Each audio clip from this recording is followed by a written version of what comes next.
This is VOA Africa.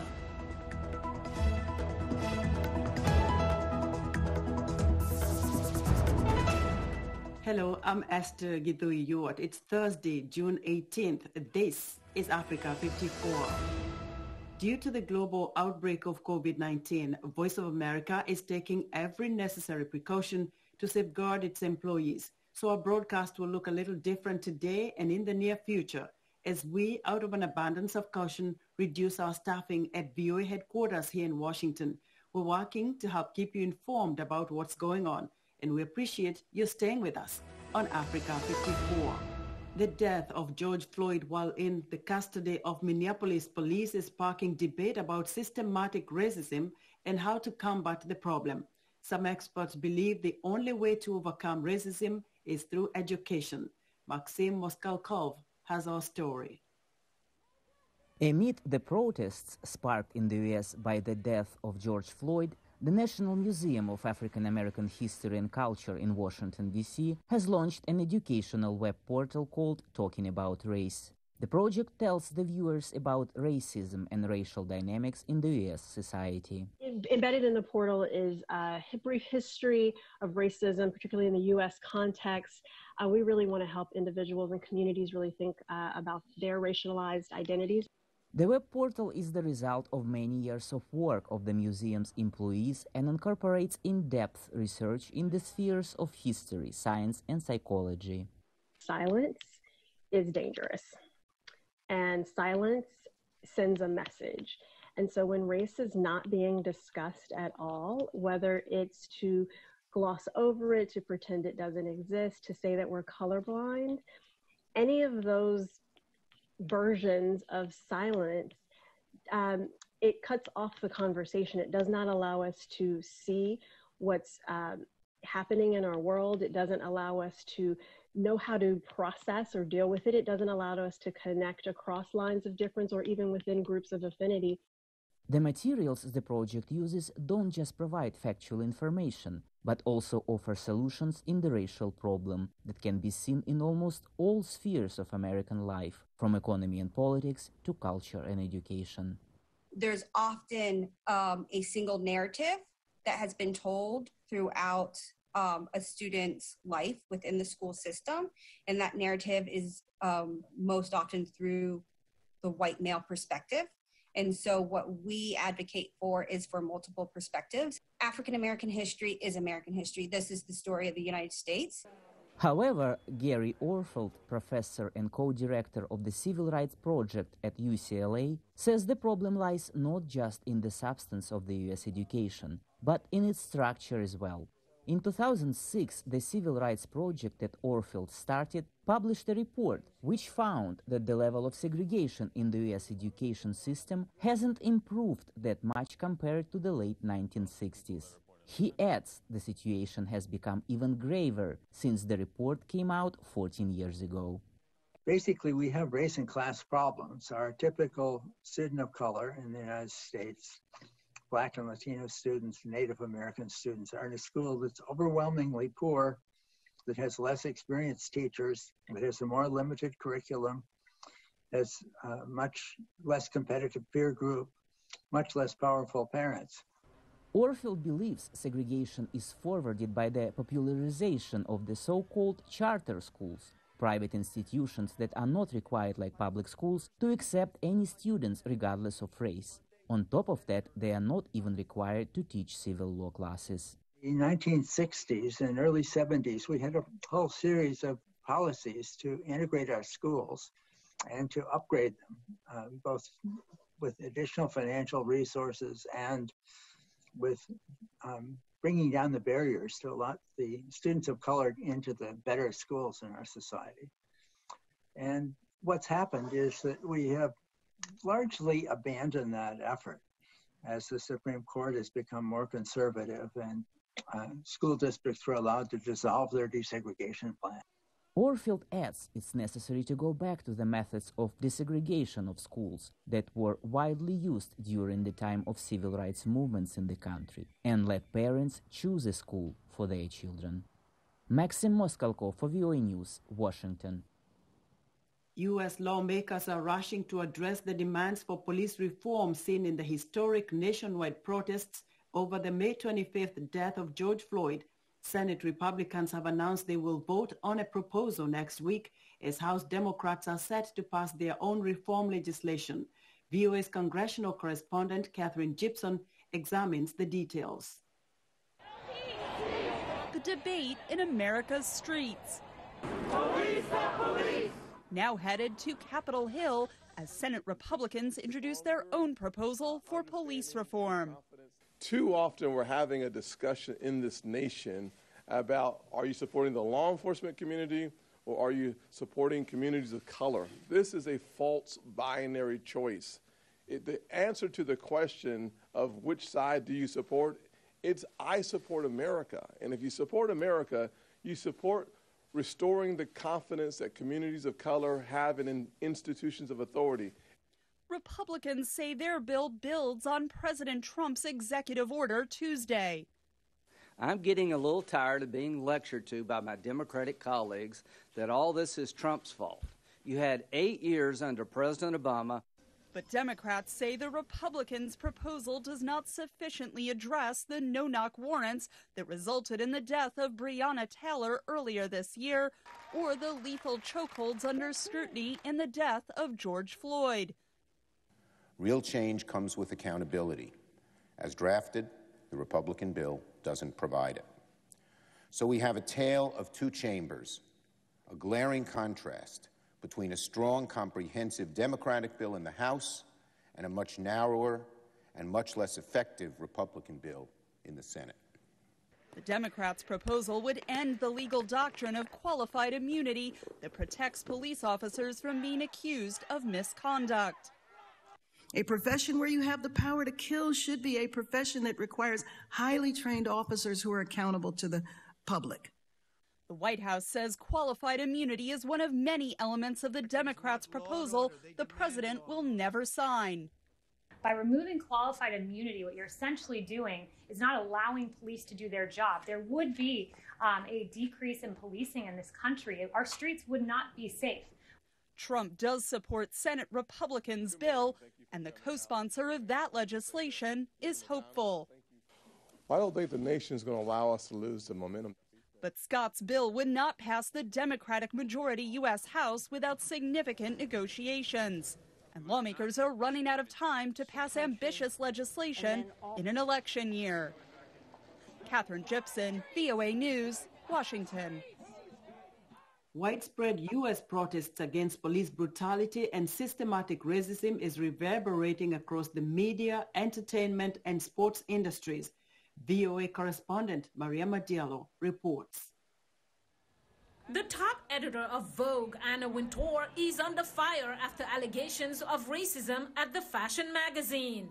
Wintour later apologized, saying she did not do enough to elevate Black voices on her staff while publishing images and stories that have been racially and culturally hurtful or intolerant. Former Vogue editor-at-large, Andre Leon Talley. She is entitled, and I do not think she will ever let anything get in the way of her white privilege. The criticism comes after Wintour, who has been at Vogue for over 3 decades, sent an email to employees writing in part, "It can't be easy to be a Black employee at Vogue, and there are too few of you. I know that it's not enough to say we will do better, but we will."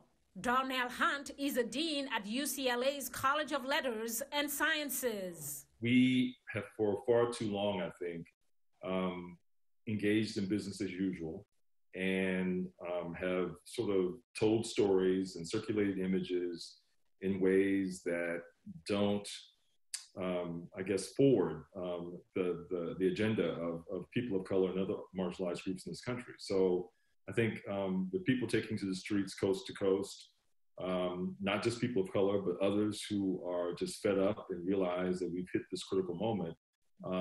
Now it's time for people to either step up and do something meaningful or to step down. And some are beginning to listen. U.S. magazine Harper's Bazaar will soon have its first Black editor-in-chief in the magazine's 153-year history. And PepsiCo is retiring the 131-year-old Aunt Jemima pancake mix and syrup brand, saying the company recognizes the character's origins are based on a racial stereotype. The U.S. company also announced a 5-year, $400 million initiative to lift up Black communities and increase Black representation within its ranks. I'm hoping that that look in the mirror will be something that will actually cause people to reframe the way they're looking at society, the way they do business, and going forward, make sure that they're on the right side of history by actively working to include women and people of color in these important decisions. In sports, National Football League Commissioner Roger Goodell, who last week apologized to players for not listening to their racism concerns sooner, committed $250 million to tackle the issue over the next 10 years. We, the National Football League, condemn racism and the systematic oppression of Black people. And in the U.S. television and film industry, the firing of 4 cast members from the reality show Vanderpump Rules, the announcement of the first Black star of The Bachelor, and a diversity and inclusion pledge by the Academy of Motion Pictures, Arts and Sciences showcase a new awareness around race and a promise to do better. Mariama Diallo, VOA News. More than a dozen U.S. states are reporting their highest number of COVID-19 cases in recent days, while the number of overall deaths in America continues to decline. Texas reported just over 3,000 new COVID-19 cases Wednesday, a new record, while California surpassed 4,000 new confirmed cases in one day for the first time, according to Johns Hopkins University. There were 840 new U.S. deaths from COVID-19, and Wednesday marked the 7th consecutive day in which the U.S. death toll was under 1,000 people. Now to Africa, where South Africa will soon begin reopening full-service restaurants and casinos under strict conditions after nearly 3 months of lockdown restrictions to contain coronavirus.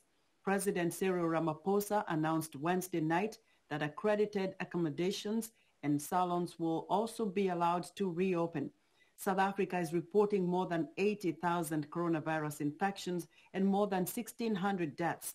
Meanwhile, the 15-member West African ECOWAS trade bloc is proposing reopening borders between their countries in the first half of July, according to Reuters. Countries across the group have imposed varying levels of travel restrictions in response to the COVID-19 pandemic, with many totally closing their borders. And Sudan's Security and Defense Council says it is extending a lockdown in the state of Khartoum to June 29 to help stop the spread of coronavirus. One emerging problem in Nigeria is gender-like based rape.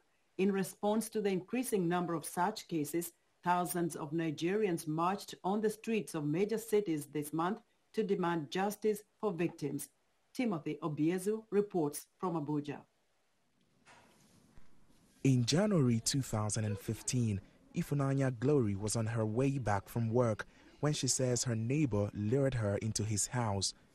She struggled to break free as he dragged, beat, and eventually raped her. So we continued the dragging. I think his TV was broken because we dragged.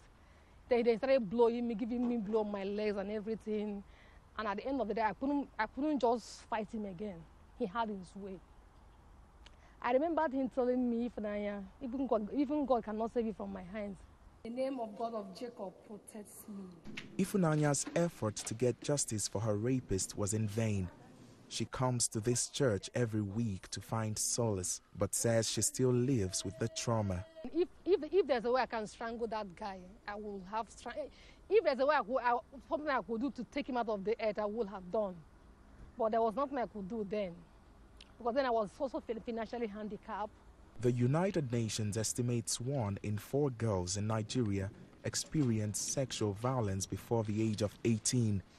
But Nigeria is seeing a new wave of rape offenses and sexual violence against women, up to 3 times more since the coronavirus pandemic started, according to a volunteer aid group, the Domestic and Sexual Violence Team. Hundreds of protesters and human rights campaigners who marched around the police headquarters in Abuja demanded justice for victims. On social media, Hashtags like End Rape, No Means No, and Justice for Rape Victims continue to trend upward. One of those conclusions that we are making now is the fact that the lockdown, of course, has necessitated perpetrators to be within the same confine, within the same space as the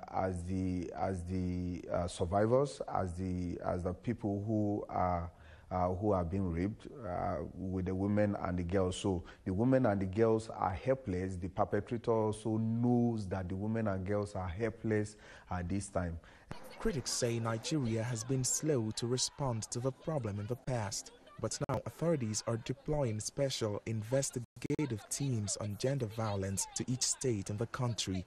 That every one of us have got a sister. We've got a woman in our life. We've got a daughter and we've got a mother. And we will not want any of them to be sexually abused, to be sexually molested, or to be raped. Therefore, we are together with you in the quest for a rape-free Nigeria. Last year, Nigerian authorities launched the country's first register of sex offenders to punish perpetrators. More recently, Nigeria Governors Forum declared a state of emergency on rape and other forms of sexual violence against women and children in all 36 states of the country. This gives hope to victims like Ifunanya and activists across Nigeria who demand stricter measures for sex offenders. Timothy Obiezu for VOA News, Abuja. We're excited to hear what you think about Africa 54 and the stories we cover. Join the discussion on Facebook. The address is Africa 54. We're also streaming our broadcast live on Facebook. Please watch and share our show with your friends. Also check out our headlines 24/7 on voaafrica.com. Still to come, experts weigh in on how China-Africa relations will be affected by the economic impact of COVID-19. We'll be right back after this break. Hello, I'm Linor Moudou, your VOA health correspondent. As you know, more than 2 months During the ago, COVID-19 pandemic, the World Health Organization says most people who get COVID-19 have mild or moderate symptoms and can recover with proper supportive care. If you have a cough, fever, and difficulty breathing, seek immediate medical care. If you have fever and live in an area with malaria or dengue, seek medical care immediately. For more information on COVID-19, visit who.int or contact your local or national health authorities. Welcome back to Africa 54. When schools closed nearly 3 months ago, Kenyan bus driver John Jenga found himself out of work. So he stepped up to the fight against COVID-19, carrying water drums on his back to hand-washing stations around Nairobi. Soraya Early reports. When Kenyan students were sent home around 3 months ago, school bus driver John Njenga found himself out of a job. Rather than do nothing, he offered his time, efforts and money to help people stay sanitized. Every morning he carries 3 200-litre water drums, one at a time on his back, to busy bus park areas and refills them with water throughout the day. I decided to go and buy water tanks, the ones you see here, and then bought 5 water cans and a wheelbarrow. That was all I could afford. And I went to Nairobi town and started supplying water for people. I put these tanks in the streets and I've been supplying people with water every day.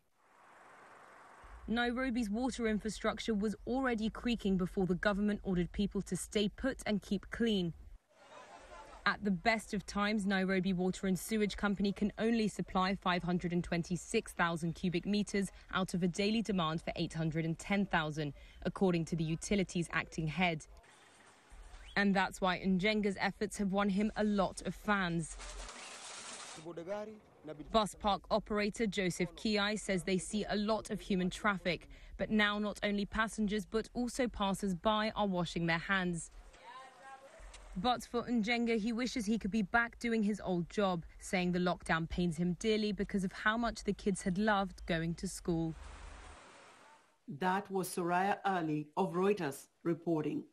As the global coronavirus pandemic impacts economies across the world, there are questions as to how China-Africa relations will be affected and if China will respond to requests for debt relief from African countries.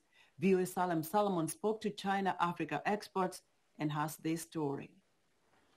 China is Africa's largest trading partner with over $200 billion in combined imports and exports annually. China has also financed billions of dollars of infrastructure projects like roads, ports, and railroads across Africa. The COVID-19 crisis is hindering African countries' ability to repay debt and decreasing China's willingness to invest abroad. Yan Sun is the director of the China program at the Stimson Center. She says China's role in African financing will change as China grapples with economic recovery from COVID-19. The Chinese economy is taking heavy hit from COVID-19 as well. That's inevitably going to dampen the Chinese ability to disperse financing or continue to support infrastructure projects in developing countries, including Africa, at a rate that it did before.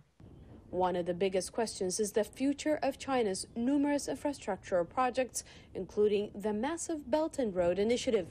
The Chinese government, banks, and private investors lent about $146 billion to African countries between 2000 and 2017. Due to COVID-19, many of the world's chief lenders are calling for a pause in payments or debt forgiveness. So it's not just one African country who is welcoming this global gesture or this global calling for debt relief. But I would say that the picture looks very different from the Chinese side. That first off, given the massive amount of debt that the African countries owe China, whether it is financially feasible for China to forgive those debt is a key question here. It is estimated that African countries owe a combined $44 billion to service debt this year. Leading global lenders have agreed to pause debt service payments from poor countries. China has said it's open to the idea, but prefers to negotiate terms with individual countries. The Chinese attitude towards that to begin with is quite resistant. It doesn't mean that China will not engage in, for example, debt renegotiation or debt restructuring or even postponement to offer longer grace period for the African countries to pay back their debt. But I think a blanket debt forgiveness is not in the cards to begin with. Hannah Ryder runs a business consultancy based in Beijing. She says many African leaders believe taking a debt is essential to building the national infrastructure to jumpstart economies and lift citizens out of poverty. It's never great to have debt. But the reason why African leaders have decided to go into debt to fund different infrastructure projects, to fund, energy, roads, etc., is because those are badly needed on the continent. Ryder says China is one of the G20 countries that has agreed to cut debt servicing costs to 77 poor countries, freeing up an average of $260 million per country this year. There are going to be some infrastructure projects that will go bust, that won't be working as a result of COVID-19, and those issues need to be looked at in a much more kind of detailed structural way. But concerns remain as to how China will react to an inability by African countries to repay loans in the long term. Salem Solomon, VOA News, Washington. With COVID-related unemployment rising in the millions in the U.S., the number of people who can't afford basic daily necessities is rising. In Fairfax County, Virginia, a recent two-day charity event brought together members of the community to donate food for the needy and hungry. VOA's Zila Nouri has more in this report. Twice a year, Fairfax County puts out a call for donations to fill the food pantries of local nonprofits as part of the Stuff the Bus food drive. The buses park in different locations to collect any sort of food donations. I think this is a great idea. This is not an easy time, and we need to help each other. This is amazing to see all of these groceries going out to so many people that need it. And especially pulling around this corner and just seeing how many people have already donated is really inspiring. So, because of the coronavirus pandemic, demand for food is at an all-time high from people who have lost their jobs and are needy. Recipients appreciate the efforts. They give canned foods, fresh vegetables, fruit, cereal, sometimes like cookie boxes, stuff like that. And you can come once a week.